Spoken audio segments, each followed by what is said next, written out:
తయారు చేసుకోవడానికి కావాల్సిన పదార్థాలు: బియ్యం పిండి, శనగపిండి, కారం, వాము, ఉప్పు. ముందుగా ఒక బౌల్లో బియ్య పిండిని జల్లించి తీసుకోవాలి.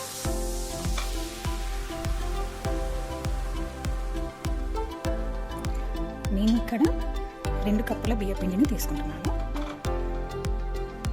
బియ్య పిండిని జల్లించుకున్నాక శనగపిండిని 2 కప్పుల బియ్య పిండికి 1/2 కప్పు శనగపిండిని తీసుకుంటాను.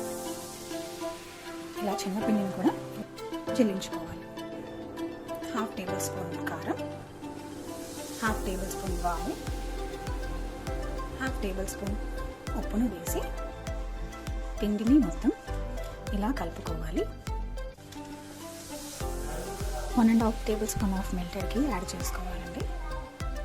పిండిని బాగా మిక్స్ చేసుకున్న తర్వాత ఇలా ముద్ద కడితే ఇలా వచ్చేలా చూడాలండి. ఈ పిండిలో కొద్దిగా హాట్ వాటర్ని యాడ్ చేసుకుంటూ ముద్దలా కలుపుకోవాలండి. చపాతీ పిండిలాగా కలుపుకోవాలండి. తర్వాత స్టవ్ ఆన్ చేసి కడాయి పెట్టుకోవాలి. కడాయి వేడయ్యాక డీప్ ఫ్రైకి సరిపడా ఆయిల్ని వేసుకోవాలి. ఈలోపు ఇలా జంతికల కొట్టాన్ని రెడీ చేసుకుందాం. నేను ఇక్కడ 3 హోల్స్ ఉన్న జంతికల కొట్టాన్ని తీసుకున్నాను. జంతికల కొట్టానికి ఆయిల్ని అప్లై చేసుకుందాం. ఇప్పుడు మనం కలిపి పెట్టుకున్న బియ్యం పిండి ముద్దను తీసుకొని ఇలా రెడీ పెట్టేసుకుందాం. హై ఫ్లేమ్లో ఆయిల్ వేడయ్యాక ఇప్పుడు మనం రెడీ చేసి పెట్టుకున్న పిండిని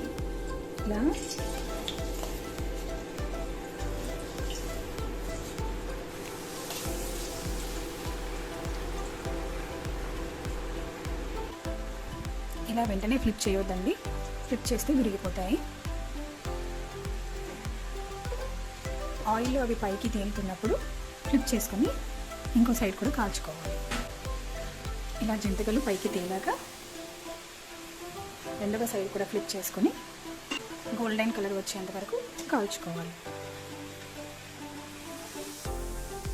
ఇలా గోల్డెన్ కలర్ వచ్చాక వీటిని తీసుకోవాలి. అంతే అండి, చాలా ఈజీగా టేస్టీగా ఉండే జంతికలు రెడీ.